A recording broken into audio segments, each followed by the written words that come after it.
Hello, everyone, and welcome to the next session of From Nothing, Milos' story. This session is going to be unlike any of your previous sessions. So, let's let's go ahead and dive right into it. You, Milos, and your team, you have completed the Fall Festival. You might not have won it, but you and your team came away from it with scars, stories, and perhaps a better understanding what a combat zone might feel like. First and foremost, you are now busier than you've ever been before. But unlike before the Fall Festival, your missions and free agencies have grown tedious. Hmm. You spend days at a time on stakeout in nearby towns, waiting to see if a person appears, which they often don't. You've escorted so many caravans to Augur City from Ferrum that you could probably ride that stretch of road with your eyes closed. And where at one point you likely got attached to your horse, that horse was rented to someone else, and then the next horse got sick. And so many horses since then have gone by that you're not sure when they stopped meaning something to you beyond just a means of travel. You've spent days in the Ferrum market just standing around, little more than a security guard for a Tridonian merchant or a Terraconan trader offering rare wares. And it can be exhausting. All the while, the lessons with Elise have grown fewer and shorter. At first, it was class 4 times a week and duties once. Now you find yourself performing menial mercenary work 4 days a week with only a day to work on your studies and practice and work as a warlock. Knowing this and knowing how your time is spent for the academy, how do you think this year goes for you? I think Milos has a lot of experience working the kind of job that can become drudgery. Mm-hmm. And so he looks forward to his lessons and he just kind of suffers through in a resigned sort of way, suffers through the more stultifying of the tasks to which he's set. He wanted especially to focus on picking up that persuasion proficiency during the course of the year. We had talked a little about that before. Just Sure. basically, if as a warlock he's going to end up being a face, he should at least be able to Okay, have a so proficiency in a social skill. But in terms of his just like his general attitude towards the work, um, it's not as cool. But I think there's a part of him who was kind of expecting the other shoe to drop in terms of like a job is a job, yeah. and jobs inherently suck. So as the camera quickly pans over this year, before the Fall Festival, it was very much we were paying attention to the nitty gritty of every day of what Milos was doing, how he was studying, the sort of missions he was going on, and the conversations he was having with the other NPCs throughout the Merigard Academy. Which raises the question, are there any students that you know of that Milos hasn't gotten a chance to meet that you would have wanted to? It's okay if not. We can just brush past that. But I want to give you that opportunity to say Milos has met whoever it is that you're curious about.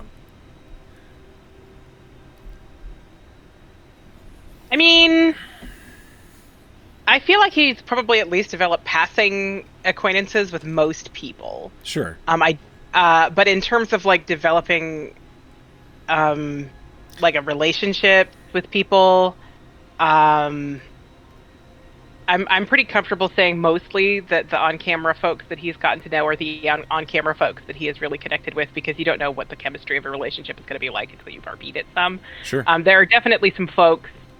I mean, I think that a lot of the NPCs could be fun, but in terms of how they would interact, I don't know. So I think he's probably at least met most folks once or twice. Sure. Then this timeline, this little time skip we're doing, is going to be filled with vignettes, or little scenes that explain different situations. And one of the most important ones is after your week of vacation. One of the first days back to your normal classes, Elise pulls you aside and she says, I'm not sure if we ever had the conversation, but there is a requirement to your graduation from the Warlock course of study. Did we talk about this? What kind of requirement are we talking about here? You must earn a letter of commendation from a reputable individual. It can be one of the staff here at the Merigard. It can be a city official. It can be an important representative of some faction. What matters is that you do something, or you convince someone to provide a letter of commendation. All the letter really has to say is, Milos Orthandri has impressed me. Typically they are more flowery in language than that, but you understand my meaning. I do. I get the picture. Frequently, warlocks that work for the Merigard Academy serve as a sort of social grease to allow circumstances to move ahead smoothly. When they're not hurling beams of pure energy at opponents. So, I just need you to think about that. All right. Someone, presumably someone not of the Merigard, but someone out in the world. No, it could be a staff member of the Merigard. I will warn you, though, those are often the targets of most Warlock students. That would make sense. I was actually thinking about that, well, maybe not.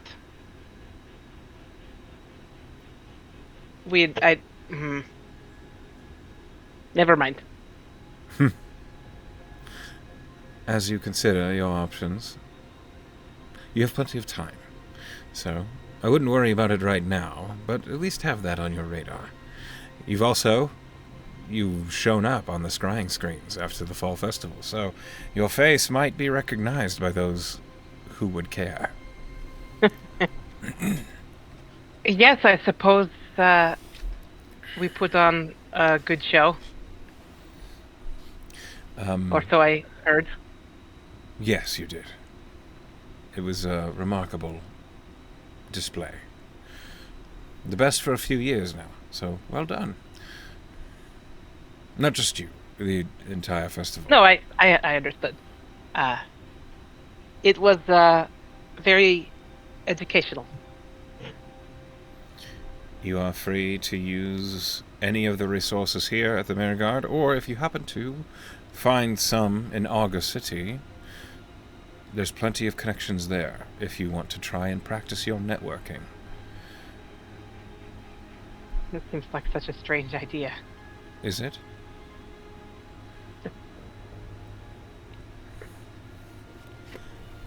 What is so weird about earning people's trust with purpose behind it? Because it's something you're going to have to do a lot. Yes. I never really spent a lot of time before thinking about what my motive was behind an interaction. It's not that I'm not going to say that I've lived a selfless life or whatever. I just didn't think about it. And so coming into it and knowing I have a purpose behind this, I am doing a thing for this reason, it is, it's a change in... You don't have to think of it so crassly. You know you come from a city of miners, yes? Come from a very physical, laborious sort of environment. Well, yes. You and I might not go to the same places to create networks. Where I might make my way to a ballroom, you might make your way to a quarry. I suppose. You know how to speak to the people of a quarry, or those who are working with their hands. I know how to speak with people who are used to overseeing others and have a remarkable sense of entitlement. Well, I'm not going to argue with that. I thought almost I might speak to uh, the guard that we worked with for that investigation, except that then I got the other guard killed with the scarecrow thing, so maybe that's not such a good idea. I believe there's a new captain of the guard that you might try and create a connection with. Maybe volunteer work, those sorts of things. If the town watchman is the sort of environment you are comfortable speaking with. A letter of recommendation from Captain, I think his name is Dahlstrom? Not sure. Yes, not the same fellow I worked with before. No, I'm afraid that individual passed away.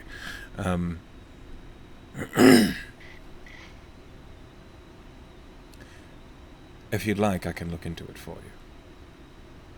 Can probably do that myself. If what I'm needing to do is to get used to talking to people, it seems That was a like test. I ought to. Well done. Oh, And he grows. that is one of the things that I do. Yes, Mm-hmm. it's very big. That was a stupid joke. It wasn't that stupid. I didn't catch it right away. Anyway, perhaps in between your next agency, you might stop by the constabulary and see what sort of people are there and who are receptive to you. Yeah, I might do that. And there's craftsmen and people that I've gotten to know in town too. And I've worked with Seka a bit. She is a capable individual. It might be in your best interest to work with... Have you met Mr. Trust? That doesn't ring a bell. He's a recent addition to the Ranger classroom. Another man named Killian Trust. He is known to work with, well, law enforcement. I think he's a bounty hunter, or he was. He has a good relationship with the town guard. Perhaps he might be a useful resource to you. I might start there rather than just showing up. You can tell Triss I sent you. I'm sure she'll be able to find him. All right. That sounds like a plan. Well, off you go. Off I go. So, going through the route of the guard, the town watch, is a good way to get a lot of information quickly. It's also a good way to meet a lot of people quickly. Part of the reason that Milos was sort of headed in that direction, I think, is because if he's doing a lot of, and my internal timeline might have gotten muddy a little bit, but if he's doing a lot of guard work, caravan type work, that kind of work in town, making connections with the Ferrum Guard seems like a smart. Sure. But And he did do okay work with them before, except for the part where he said the devil's name out loud. But that wasn't... I hate when that happens. Yeah. Well, that problem is taken care of, at least as far as you know, and for the For moment. now. So, Milos... Okay, so Elise recommends Killian Trust, a ranger student. You don't have to follow that lead, but if you decide to stick with going with the town guard, I would like a couple roles from you. Okay. Just so I can make a note of how this goes and the sort of relationship that you build. So first, I need a flat charisma roll before you've practiced your persuasion. So go, as your stats are now, go ahead and roll me a persuasion check. Oh, a persuasion check, not a charisma check. I guess it would be the same. So, shitty. Okay. That's All right. So at the beginning of the year... on brand, really. Yeah, mostly you kind of get suspicion. People are like, why are you hanging out here? Go away. Which is, kind of what you expect from a person just hanging out at the guard's office. The guards, they're busy. They're dealing with a lot of security issues, it seems, from after the Fall Festival. It seems like a lot of people got their eyes on Ferrum, and a lot of people want to have their hands in the pie, as it were. So that's what you get with a 4. It's just a vibe of suspicion. You don't really get any friendly banter. We can handle that later. So, the next immediate question I have for you, is there anything Milos wants to do or tries to do when he does have free time to earn himself some money? Well, he definitely wanted to work with Seka. I don't know how much that leads to money. I know that initially he wanted to work towards getting Stoic his new armor. Yes. But in terms of money, I think that mostly he wanted to work with Seka, and then just like anything that he could pick up that would be paying work along the same lines during agencies and stuff. But I don't think that he was making any special. He was mostly focusing on.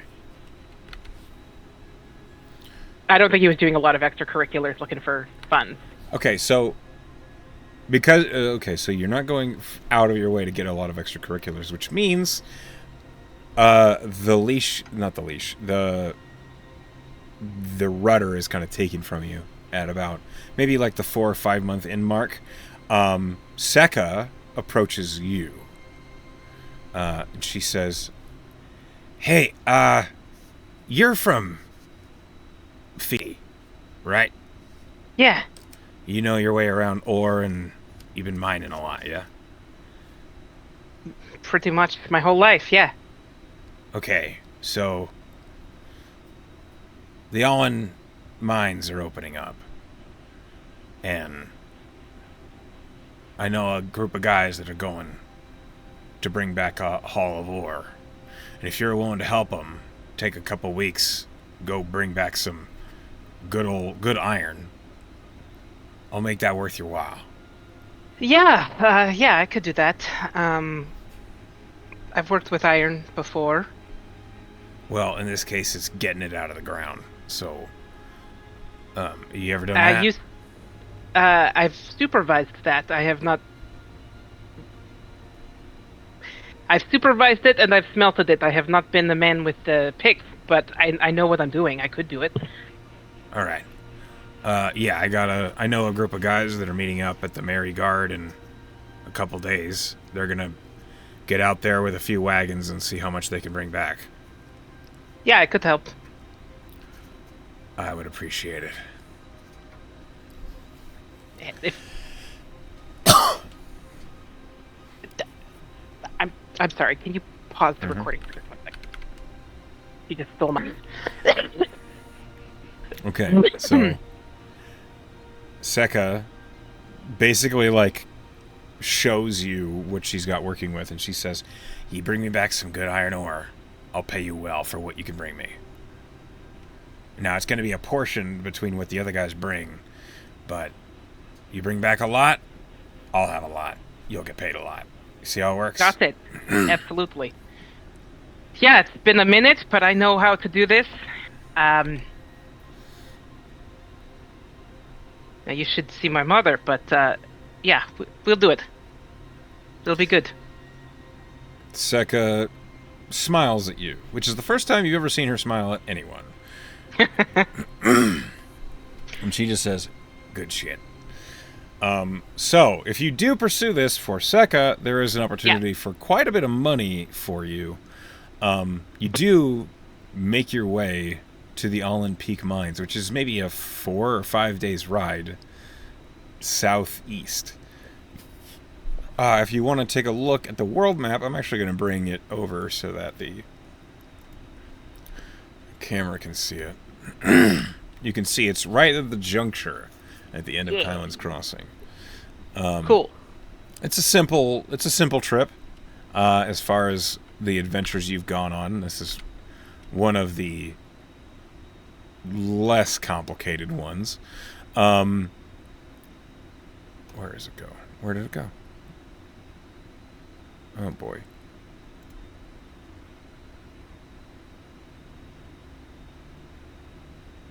Okay.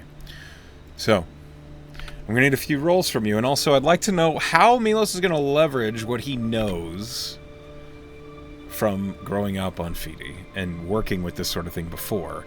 It's almost like a history of your character role. Right.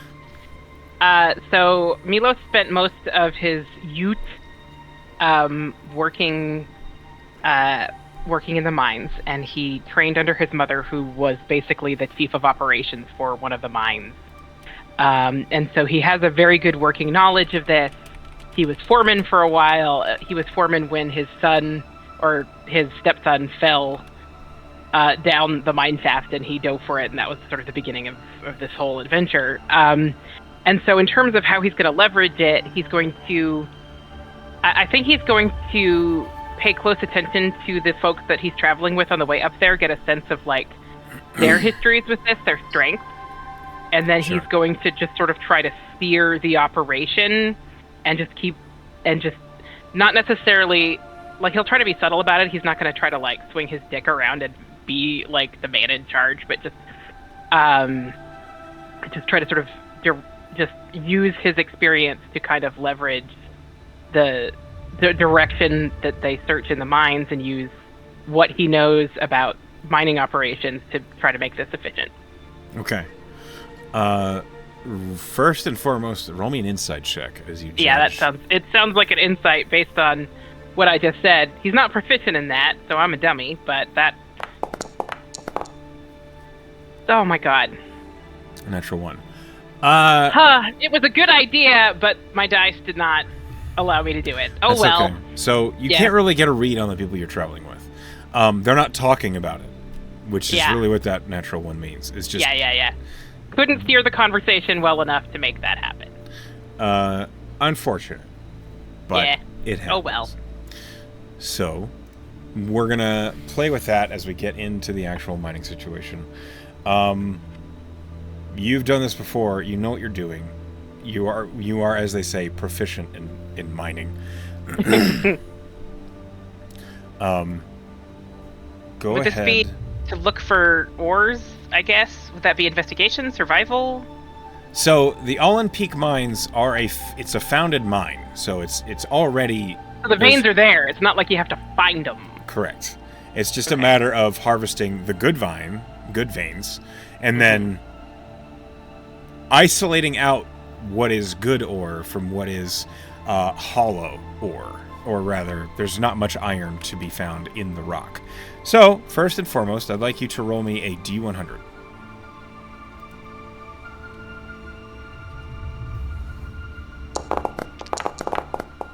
$59. Okay.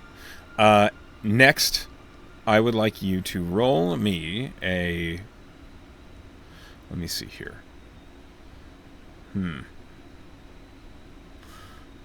It's going to be an investigation check.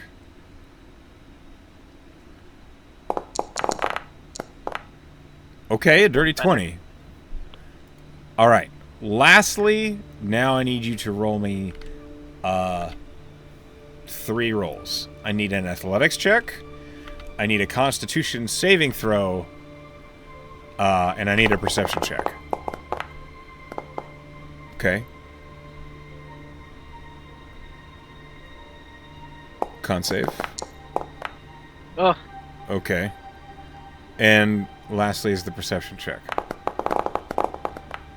Man. 12. Was that...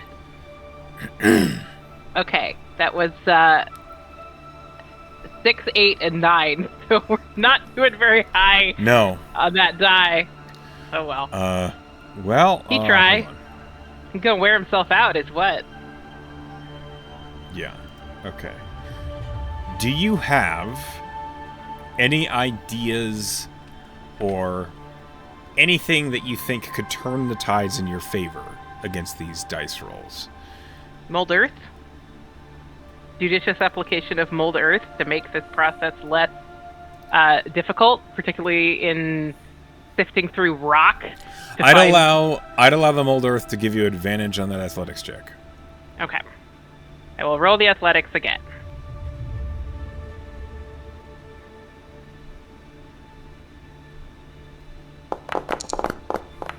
Yay! Okay. That's way much better. You, by the end of these 2 weeks, you are still exhausted. Totally wiped.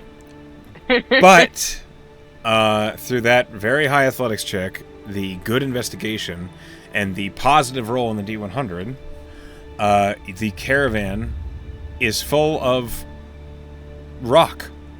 You fill the wagons with all sorts of this red and black, almost striped rock, which you know is very laden with iron. Now, typically, when you were in Fidi, this sort of rock would actually almost be detritus, because you'd be trying to get past it to the mithril veins to and get the to the gems. mithril, yeah.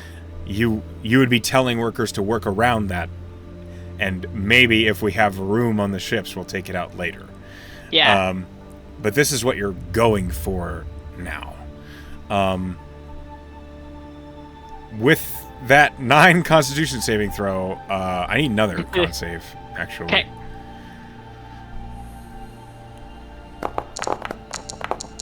Okay. By the time you make your way back to Ferrum, you've been fighting exhaustion the whole time. You're at 2 points of exhaustion on your way back to Ferrum. You are wiped. You Just hurt. completely... just sore everywhere. Honestly, it makes sense because it's been so long since he's done something like this. Like, he was training, but, like, it's a different set of muscles. It's a very different, like, it makes sense that he was a little overconfident in just being able to pick up the pick and just swing right back into what he hasn't done in years. Yeah. Because even when he was back on Fidi, like, the last couple of years, he was the foreman. He wasn't necessarily always out there doing the thing. And, like, yeah, he's done it before, but it's been a while. So it absolutely makes sense that he would be wrecked. Also, he's not as young as he used to be when he did this. Yeah. The crew, all very logical. The crew that you travel with, which were largely humans and a few dragonborn, are also looking pretty tired. They're not as tired as you are, but they look beat. It turns out mining iron is not easy. It's hard. But based on your rolls, when you bring back the iron, which you basically have your own wagon, each crew member has their own wagon full of ore, you see that the ore is basically, it reaches up just to be level with the top of the wagon's walls. As you roll on in, and you basically roll right up next to Sekka's little blacksmith, she comes out and looks at it, and she says, "All right. Fucking excellent. I'm gonna get this all smelted down, see how much iron I get out of it, and then you'll get paid." Great. So I'm gonna go sleep for you look like shit. a few days. Ugh, that was a lot. I forgot how bad that could get. Anyway. She thumps you on the shoulder, and she says, "Make sure you do talk to Elise. I think she was annoyed that I stole you for 2 weeks, but so it's better to say sorry than ask permission." All right. As you're sent on your way and Sekka begins breaking down the iron that you brought back, it's the next day when you receive 220 gold. Nice. Pretty good. Yeah, pretty good.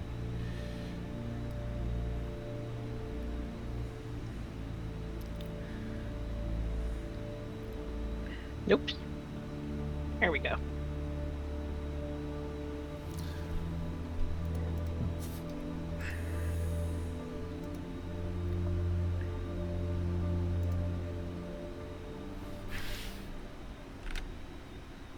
Okay, so the rest of your time, as you said, you're mostly trying to focus on not specifically money-making practices, just what you're up to. Definitely want to pick up that language proficiency in. My brain just died. Primordial? Primordial, yeah. Okay. Damn. Do you work with Dato on that? Yes, the whole idea was that Dato and Milos, like, they were going to work on his primordial and her common. So they would. I was imagining they would have like a weekly coffee and language date for a lot of the time when they had Sure. time. Yeah, yeah. Just roll me a straight intelligence roll to see how long this takes you to get down. Okay. Intelligence. Let's go, smart boy.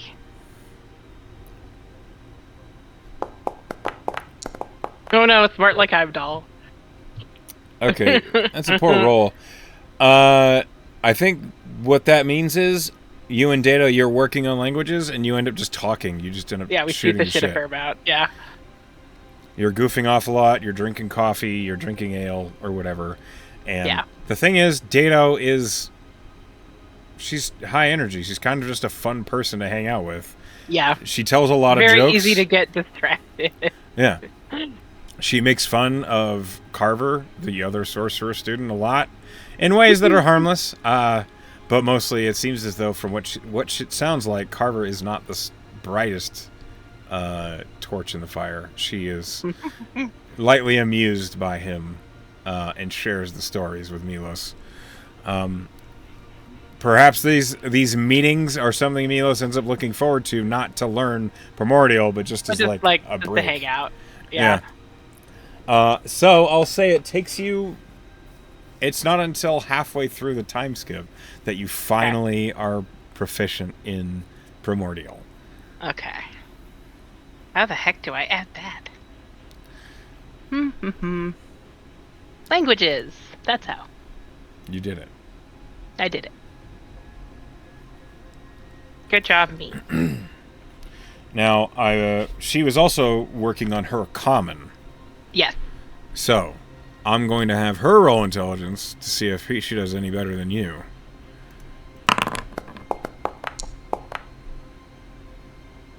She rolled a 4 as well. Wow. These two are just screwing off. They're just goofing They're around. Not working. Yeah.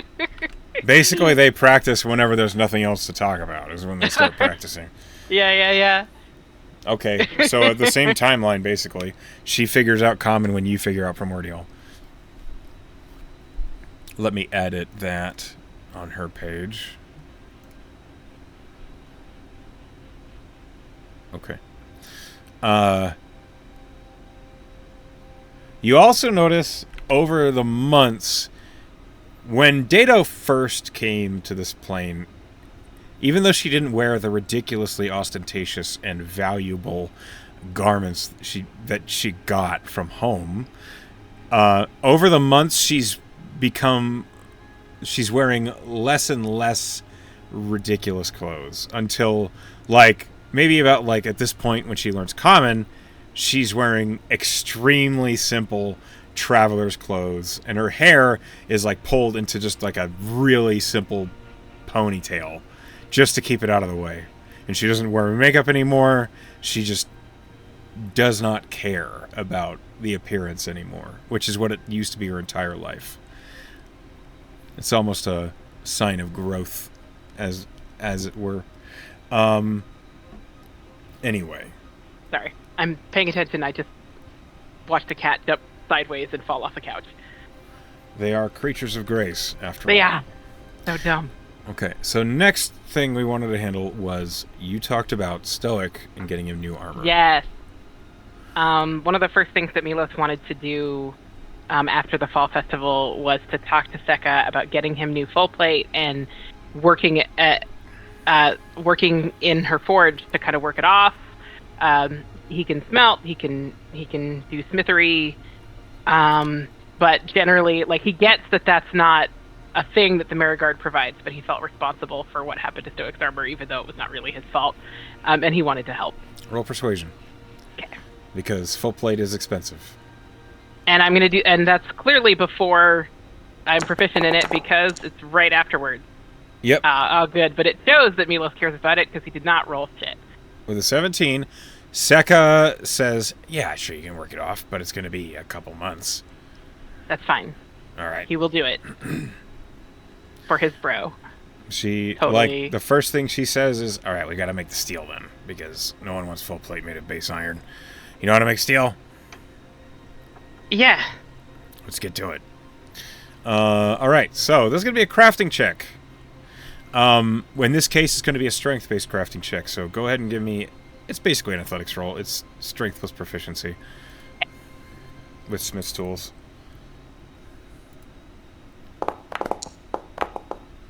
Well, 13. Okay. Making steel is simple. The DC was 10.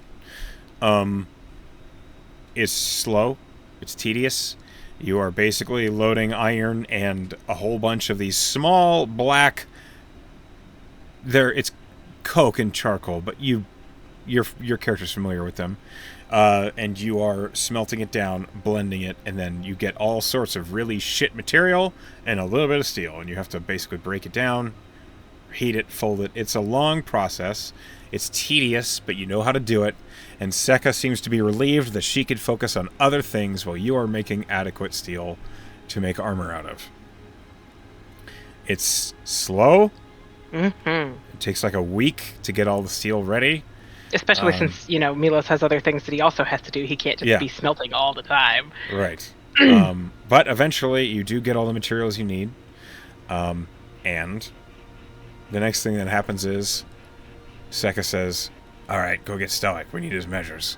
Yeah, definitely gotta drag Stoic in here and measure him for his fit.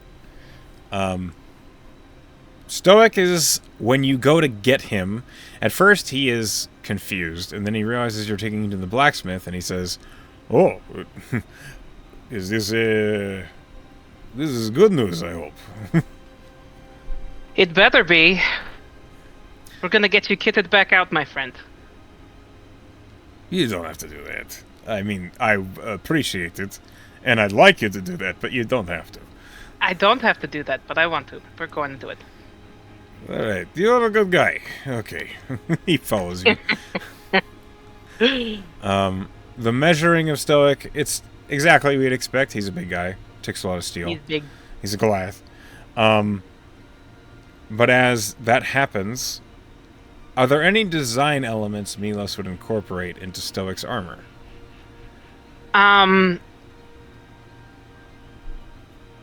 Does Stoic have... I mean, Stoic has Goliath tattoos, right? Yeah. He does. Are there... Many of them are it's almost as if they frame his face and arms and musculature with thorns, like rose thorns.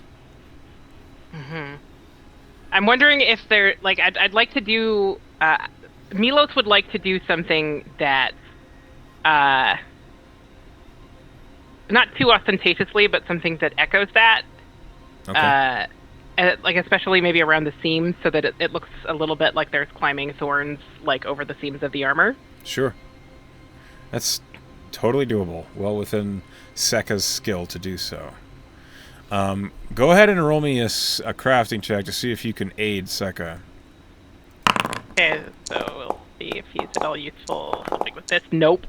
That's Okay. terrible. All right, That's so a it's 9. on Sekka alone, but it's okay. She rolled a natural 18. So basically, you're like trying to help, and you And keep... Sekka's just like, stop it. She's basically like, you're not familiar with sheet metal. Okay, just sit on the stool. I got it. All right. Hold this. And Yeah, that's the kind of help he could be. With a 9. That's how it goes. But it's a tedious process to make full plate. But Sekka's a skilled armorer, and though you are called away frequently to your classes and to your duties, Stoic's armor over the next week gets put together piece by piece until the mannequin is covered in a suit of full plate that you can see all the seams and rivets where the metal is bent, it's ribbed. Looks as though it's the stems of a rose bush all the way up and around it, with very small but noticeable thorns that don't look like they'd actually catch on anything, but they are definitely aesthetically there. Yeah.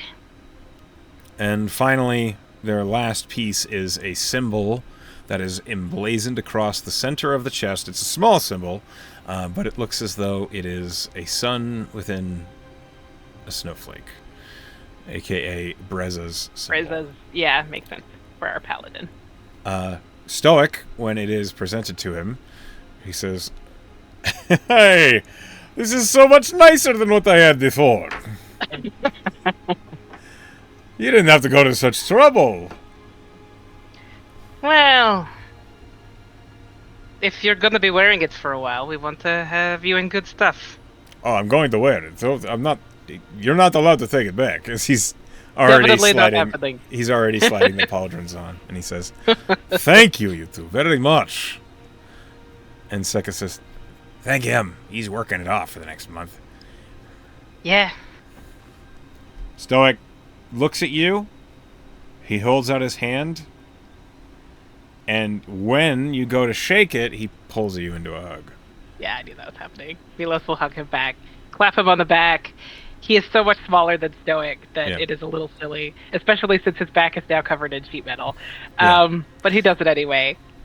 Boing, boing. Boing. Stoic says, "You are a great team leader. I appreciate you.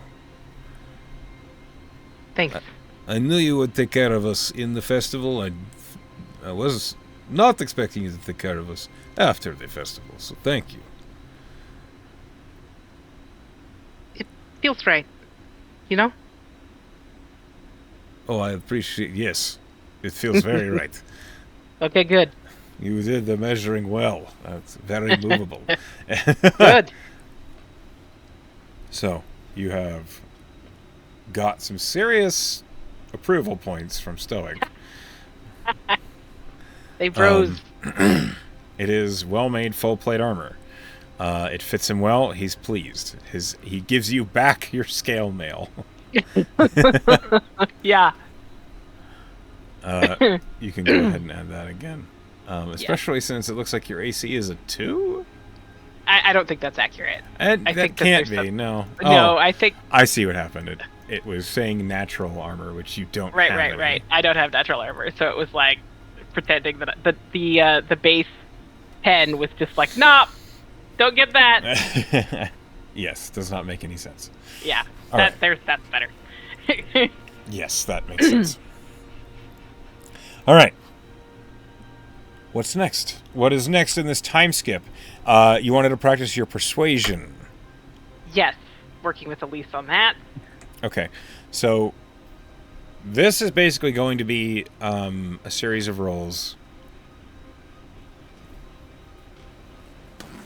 Some of this, I think, is just Milos getting more confident in himself and his ability to talk to people. He's definitely getting a little bit more comfortable with a leadership role just from after the fall festival and just feeling his way there. I think that some of this is just building his confidence. But also, persuasion is a skill, learning about how to apply what you observe to folks. So, what do we roll? For this, I need you to roll me a wisdom check.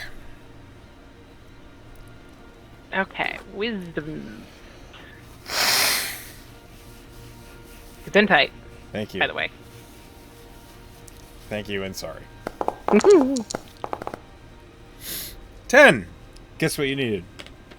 A 10. I hope it was that. It was a 'cause, 10. 10 was the DC. Okay, good. Elise is a good teacher. And the reason why we're rolling wisdom for this is it's an insight roll, basically. Basically, because you're you're observing the target person and reading how you need to sort of tack into the wind of the conversation. Yes. It takes time. It takes a lot of effort. But it's mostly getting the confidence to do it is the trick. Basically, the story is Elise tells Milos, you must accept that the results don't matter. And once you've accepted that, you'll find the results are often good. Which, at a glance, that doesn't really help a whole lot. But as you get more and more comfortable with talking to people and reading them, you see what she means. So, over 3 months, and basically just after you return from mining, you gain proficiency in the persuasion skill. Yay!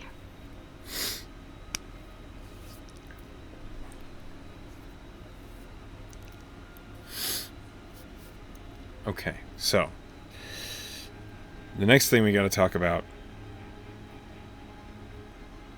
Killian trust in working with the guards. So, at what point in the time skip would Milos start focusing on this? Well, he started off with the guards fairly early on, but it was a little awkward. He didn't really gel well with them. He was super busy for a little while. Maybe a few months in, I don't think he would have had persuasion yet by the time he went to talk to Killian. Okay. But he would come, Elisa, I should talk to you about this. I want to maybe make some connections with the watch. I did some work with them initially. It went all right. Unfortunately, my main connection has passed on. Killian Trust, who is a fairly... He's an elf who looks barely an elf. It's the sort of person that's very much seemed to have adopted human culture, this sort of thing. Looks like he's straight out of Augur City. But when he speaks, you immediately recognize his accent from KO. And he says, all right, well, one of my first tasks when I got here was I had to get a lay of the land.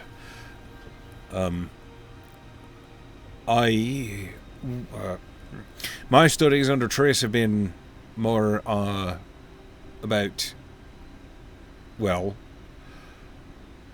hunting people. That sounds horrible. I'm a bounty hunter, an urban tracker. Oh, finding folks who don't necessarily want you to. That's right. That's a very delicate way of putting it, and better than I did. So, aye.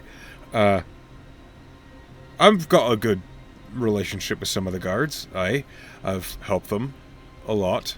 I think that most of the guards are just common folk that have been put in armor. So, I do know the ones that you can talk to if you want better results, and perhaps the ones that are more competent than others. That would be useful insight. Corporal Logan is a good one. He's never in the actual building, though. You see he's thinking about it for a moment. Where would he be? Typically around lunch, he's over by the Railroad Gate. The login district and such. Usually he works the beat, and then you can find him making the rounds from there out to the market, and then back up through to Chapelgate, and then back and forth. That's his usual beat. He likes to stick to the main road. Otherwise he gets bored, so he said, which, fair. But I think it's true that he just wants to keep an eye on the city, because he sees it more as his city than Captain Dahlstrom's, which is a good mentality for the beat guard, I think. But if you'd like, we can go talk to him. Yeah, that would be good. All right. Follow me. I'll lead the way. And Killian Trust leads you out into the city. He moves quickly. Faster than you would have expected. He takes alleys. He goes upstairs onto rooftops that drop down back to the straight. He takes routes that you would never have thought of. Milo's climbing after him. Wasn't expecting that. Stay close. I'm usually doing this by myself. And then he makes a sharp turn into what looks like a shadow, and then you realize he's passing through an open door restaurant that he's walking all the way through. It doesn't take long. It takes you 5 minutes to get to the Railroad Gate, which is insanely fast compared to the nearly 30-minute walk it would have been otherwise. As he approaches the gate, he points, and you see there is a guard who looks a little unshaven, has blonde hair that's very untidy, but is like tucked into the helmet. And while he might look disheveled, with your passive insight, you catch that he's paying attention.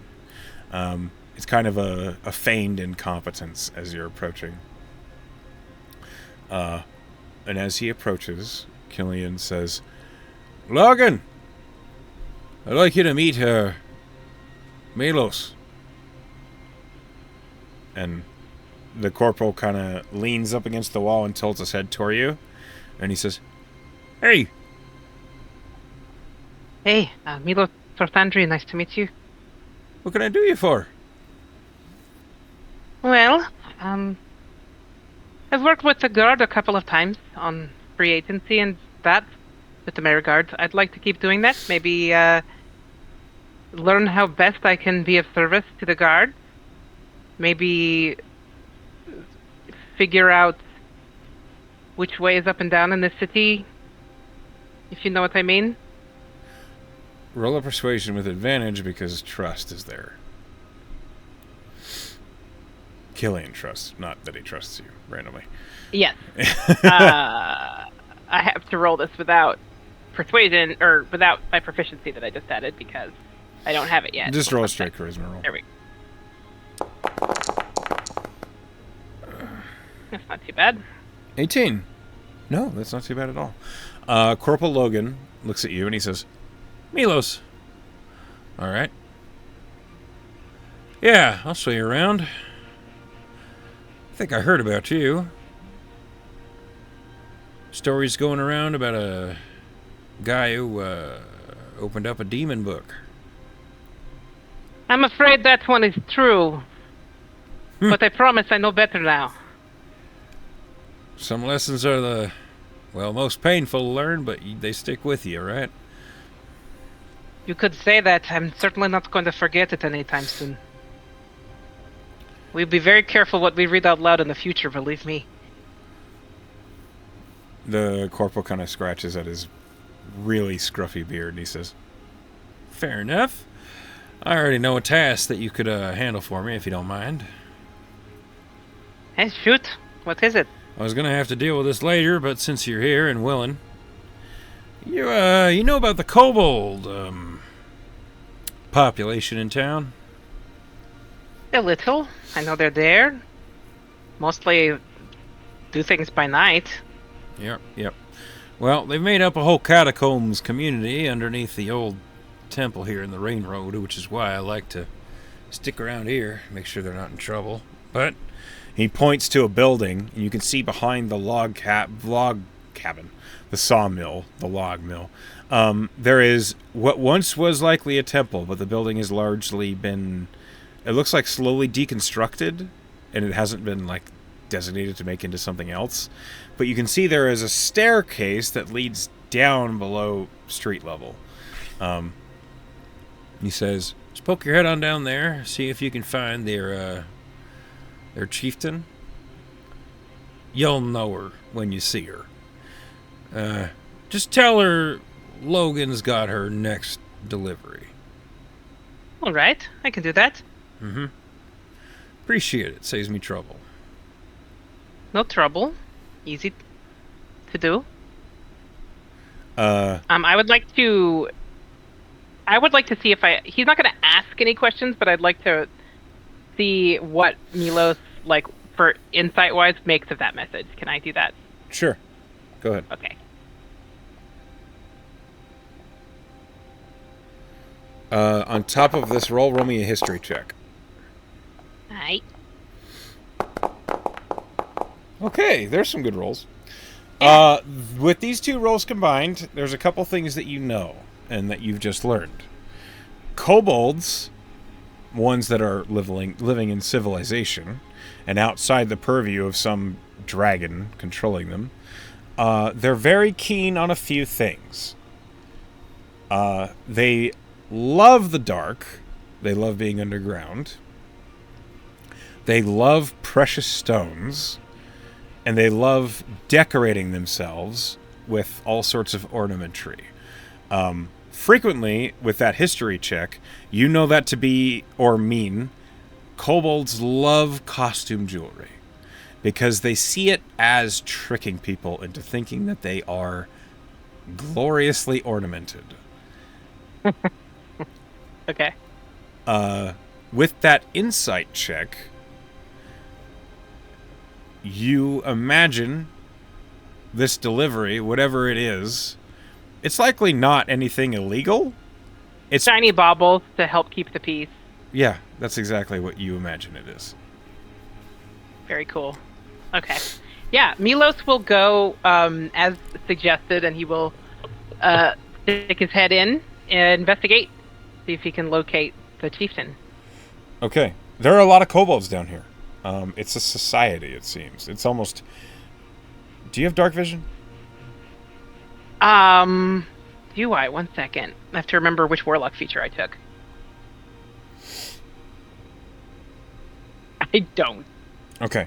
It's very dark down here. It's well lit enough that you can navigate without running into anything. And there are the occasional lantern lit at like the corner of these. At first glance, you don't know how this building is what it is, and then you remember it was a temple above. So this is literally catacombs. It's literally the crypt beneath the temple. You can see there are long hallways with all sorts of inlets. There are lanterns outside, some of them casting long dancing shadows that you can see, making it hard to see exactly what's going on.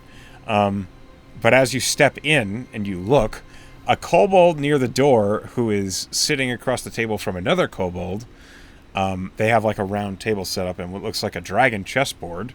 The kobold turns and looks at you and says, "Hey, can we help you?" Hello. I'm here delivering a message. I'm looking for the chieftain. That's all right? Yeah.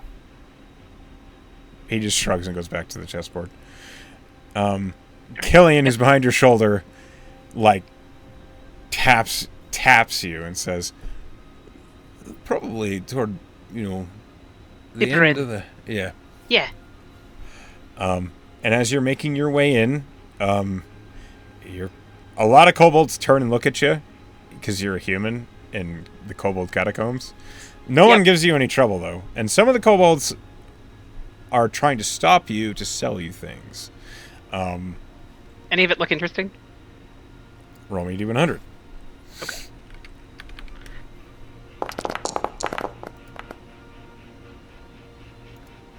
$47. Roll me another D100. Turns out, maybe. A 38. Okay, hold on. Yeah, this one kobold has a whole wagon that you see a couple of others have just left. This is Nat. Okay. Milos is feeling like if he's here being diplomatic, it's not going to hurt to buy something from somebody if it looks neat. The kobold looks at you, and he says, "Oh, you are a Miragard student, yes?" That is true. You see he's got all sorts of little baubles and trinkets. A lot of them look glass blown, and some of them look pretty intricately made. Some of the handiwork is actually pretty impressive. But he sets something in the middle of this little table that he's got set up. It is a cube. It's made of glass, but on each corner you see that it's almost a little flattened like a chamfer, and there is a rune inscribed. And you recognize the pale blue of Banasite. Or at least it looks like it's Banasite. You're not sure if it actually is. But it does seem to emit a little bit of light. You can see it clearly in the dark. It's quite pretty. What is this little thing? The kobold smiles at you, and he says, "That is the Dice of Fortune. I don't know what it does. I bought it off a trader 2 weeks ago. It seems to be bringing me good luck." Well, bringing you good luck. I hardly want to take it away from you. That seems unfair. No. Everything is for sale. It just matters about price. So let's talk price. How much is your luck worth to you, friend? For this rare artifact of another land that I don't know anything about, I'd like 100 gold for it, as it has brought me luck. Well, that is a little steep for me, specifically because we don't actually know what it does. I told you, it brings you good luck. It's brought me good luck. But you don't know how, for how long, what the cost is to you of the luck that is coming. It's magic. Whether there's gonna be another shoe that drops on your head eventually. You don't know any of these things, right? When you put it like that, perhaps I should choose a different bartering approach, but it did help me meet my wife. Well, that sounds like it was good luck.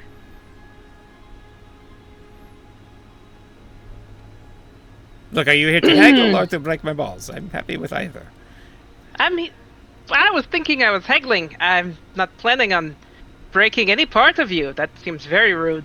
I'll give you 40 for it. 40 gold? Absolutely not. I ask 100. That's true, you did. Can't just cut me off at the knees.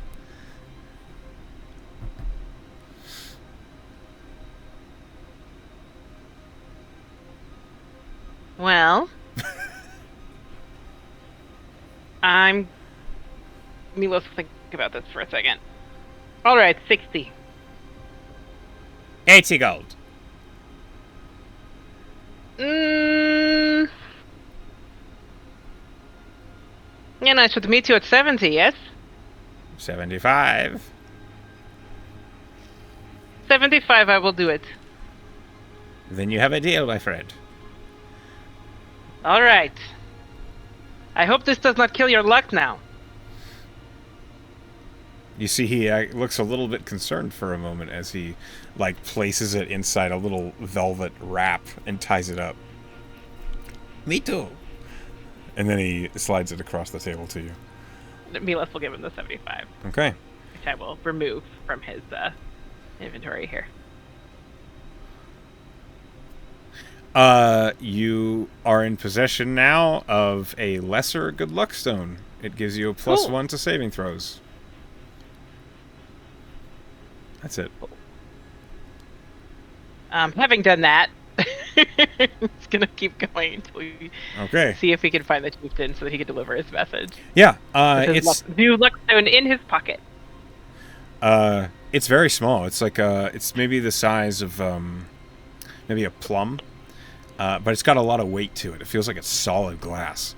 As you make your way down into the catacombs and farther, you round a corner and you see a kobold who has wings, and they are tucked behind what looks like a long, brilliant crimson robe that is decorated with all sorts of gemstones, which you, with a seasoned miner's eye, recognize them to be fake. But this... Nice. She seems like a kobold who's a little older, and she looks at you and she says, "Ah, a human." Hello, my name is Milos Orthandri. I'm here delivering a message to you. I am Chieftain Kasha. Nice to meet you, Chieftain. Corporal Logan sent me. He wants you to know that your next shipment is on the way. Fascinating, and thank you. You see that she smiles and she makes a note. She actually dips a quill into an ink pot, which you haven't seen anywhere else in town. Even at the Marigard, typically they use pens. But she leans over to the desk, picks up a quill, blots it, and writes on a piece of parchment something. And she says, "I appreciate it." And she approaches you, just kind of bobbles up, as short as the kobold is, all 2 3/4 feet of her, and she holds her hand up to you. Is she wearing a ring on her hand? Does she want me to kiss the ring? Is that the idea? No. You see that she has something in her hand. Oh, okay. All right. Do you take it? He's tipping the messenger. Yes. Yeah.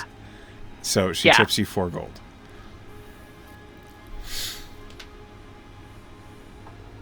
Thank you. This is very generous. A pleasant day to you, Milos Orthandri. And to you. And then she bobbles on back over to the desk she was sitting at.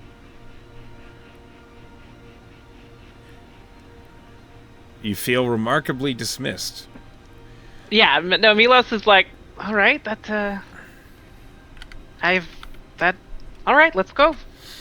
I did the thing. All right. As you make your way back out of the catacombs, Killian's behind you, and he says, well, I mean, I guess we could ask questions if you wanted to know, but that's not really how these sort of things work now, is it? It seems to me that no questions is part of the deal. Hey, you want some of this tip? Here. I'll give him 2 of the gold. He looks at the 2 coins in his hand and he says, all right. Well, you came along. If something had gone wrong, you would have been here. Seems fair. Sure. I'm not going to complain. I suppose I'll just... you know what? I'm going to go eat a drink. He's got a free afternoon. He didn't expect to have that. Okay. Milos didn't expect it either. So, goes around, comes around. Okay. That little experience is going to be representative of a lot of your experiences with the guards. It seems as though Corporal Logan and the other competent watch, who they kind of call the group of guards that actually care, they call them the City Watch within the town guard. They call themselves the City Watch. And it's a subtle thing that Milos picks up over the months of working with them, is that there are 6 or 7 guards that know how the city runs. They know where the problems are. They know when the problems are, with all of the ships coming in and the trades going on. And they know where the tolerable criminals end up appearing in the town, and the usual suspects. Yeah. And it might have been confusing for Milos at first when the organized criminals happen to occur. But the guards don't bring them in. They don't apprehend them. Specifically, the City Watch doesn't bring them in. They don't apprehend them. They carefully give them room so that there are no people injured, and things can just move on peacefully and quietly. And it doesn't take long before Milos kind of learns that this organized crime and the way that the City Watch operates the town is it seems to be the best way for the city to operate without there being a problem. It's very order over law, and Yes. just like taking care of business and the common sense approach as opposed to Yeah. The next thing Milos learns is that Captain Dahlstrom doesn't know about any has of no this. idea this is happening. Yeah. The first time Milos meets Captain Dahlstrom, it is an illuminating experience. As Captain Dahlstrom is clearly, and Milos would know this sort of person, having been in Fidi and been exposed to all sorts of the higher society, but not as part of them, like as being an outsider looking in. Captain Dahlstrom is clearly someone who went to a royal academy where He's the Rupert. Yeah, he's a Rupert, exactly. He's learned to be a police captain without actually learning how to be a police captain. So, Nice. the City Guard, it's clear that Corporal Logan and the other members of the City Watch actually protect the city. And then the Town Guard and Captain Dahlstrom. The Town Guard and Captain Dahlstrom write reports and wear the uniform and Yes. do... They arrest people that are blatantly, obviously breaking the law. And they also arrest people that they think will look good on their histories. For the most part, though, Milos has seen it happen over just these 8 months that he works with the City Watch. There are people who are arrested when they should not have been. Or at least where they, maybe legally they should have been arrested, but it was a very stupid circumstance. And in these cases, he's watched as Corporal Logan or one of his underlings like Private Becker came and just quietly released the person that did not need to be arrested. And said there was some confusing paperwork and that they didn't need to keep this guy. It happens a lot, apparently, in Ferrum, and it's because of the crazy amount of people who want to be mercenaries but did not actually get into the Merryguard. People that are taking jobs they shouldn't be taking, people that are trying to prove themselves worthy, but they're not, for whatever reason or another. It seems as though the selections room does its job. So, this is what Milos sees. And Milos also learns that a letter of commendation from Captain Dahlstrom might not actually mean a whole lot. Wouldn't be that valuable, but if I could get one from Logan, that would be better. Because he's the guy who actually knows how stuff works. Seems like it. And he's and conveniently, he's the guy that I've actually been helping out. Yeah. Or that Milos has actually. You know what I mean? Yes. So Killian introduced you to the true commander of the guard instead of the puppet that the, officials wanted to be there. So, with that portion, when we run your graduation, which is going to be next session, you're going to be trying to get a letter of commendation from whoever it is you deem important, whether it be Corporal Logan or somebody else. Maybe you have somebody else. I think it's going to be Corporal Logan based on this. I think that makes sense. Sure. And I also think that as kind of I think that the sort of common sense approach is very appealing to Milos. I feel like that's kind of his jam, so Sure. It makes sense. Okay. Which, then, we've got that kind of set aside. We know where that's going to go. The next question I have for you. Your team right now, if I recall anything, which I don't. Okay. Let me open up my notes real quick. So the team for the fall festival was Stoic, Callie, Sabratha, and Skolna. And Skolna. Is this the team that you expect to move on with, or do you have another group that you'd like to work with? Well, there's two more people that. I mean, Milos is also has this connection with Tanis, and he already told her that he would like to sort of foster that relationship. And he and Dato are basically, they're like, I'm not going to say BFFs, but they're friends, Yeah. So Stoic, I think for sure. Okay. And this is where I've run into problems, right? Because Sure. I hate to break up the set of Stoic and Callie. They're best friends.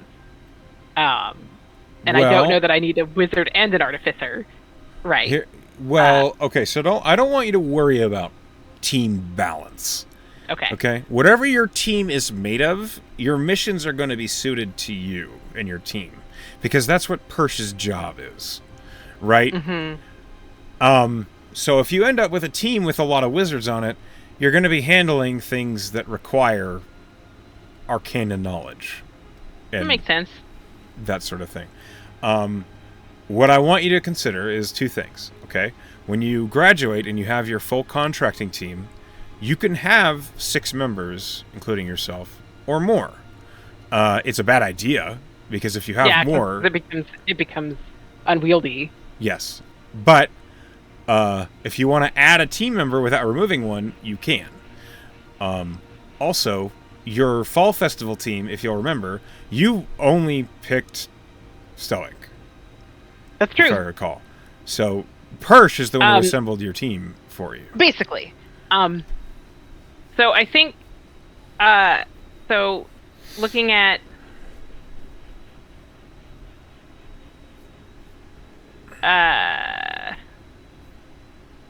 the team that I think that Milos would build, even though I love Skolna, I think that I would actually swap her out and bring Tanis in, and then have a team build up of like Stoic, Callie, Tanis, Dato, Hold on. and Sabratha.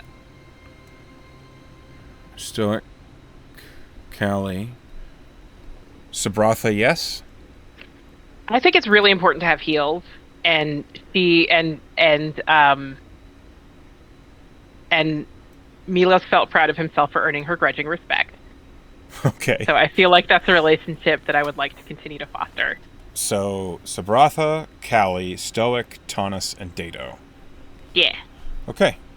Which means that if we ever have to be quiet, we're completely effed. But it'll be a really good team for blowing stuff up. Yeah, that team has a lot of heavy hitters. Okay. Uh, All right. Out of curiosity, what about Killian? I mean, I did just meet Killian. He seems pretty cool. Yeah.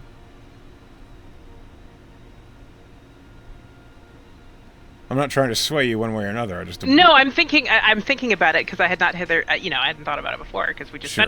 met the guy. He's a ranger, so he does have healing magic if you need it.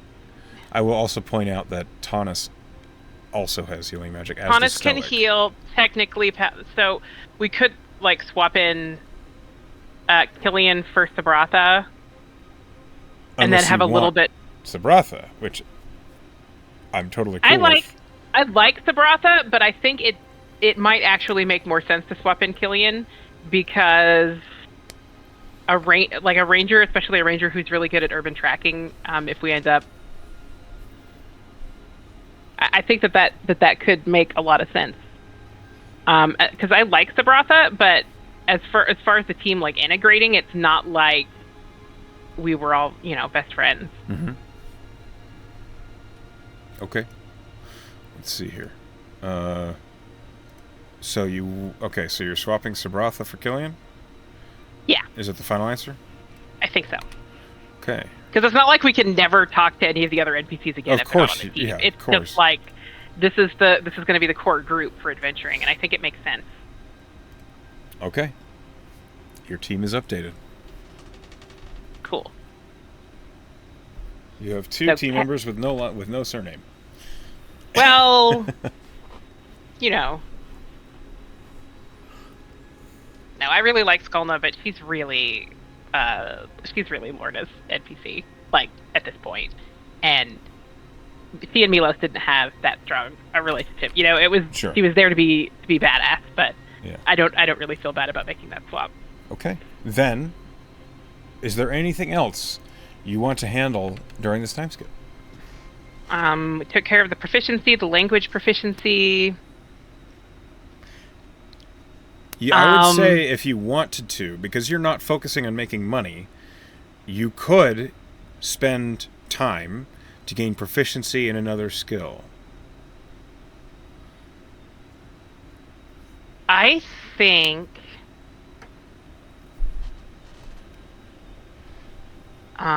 this is not a skill proficiency at all, but maybe about halfway through the year, Milos will go back and ask Taunus out for a drink. Okay. That may be something we want to actually RP, so we could put that off till next time. I know we've spent a fair amount of time tonight. We can handle a date with Taunus in your next session. Okay. But I think adding the language proficiency and the persuasion proficiency, I think I'm pretty comfortable with that. I might eventually want to build him up towards earning an insight proficiency because he doesn't have one. Sure. And I would like him to be slightly less. I feel like it would go in towards the thing where he was sort of working on people skills and trying to develop a better sense of folks. But I don't necessarily know that he would be all the way there by the end of that year, particularly considering how long it took him to learn persuasion. Okay. That works for me. Okay. So, then, as we finish discussing your time skip, Okay. you've made a lot of decisions here regarding Milos and his future. You've decided what his, not necessarily final team is, but what his first contracting team will be. And again, don't forget, like you said, you can always talk to any NPC you want while you're at the Marigard Academy. The students, potentially contractors, will always be available to be spoken with. And it's not like Milos is going to just stop talking to Dag ever again. Doc, Yeah, why do would I be always do weird. that? It's because it's spelled weird. Yeah, brain. So, in that case, that is where we will wrap up. Okay. I'm looking forward to how this is going to go for Milos. Graduation is next Yeah. session. So, thank you for playing with me. I hope you had fun. I know this session was different from any other one we've done, but It was, but we got a lot handled, and we did a lot of stuff, and it was fun. awesome. To those of you who are listening at home or at work, hi, Pen. We love you. Hi, Ben. And we'll see you next time. Good night, everybody.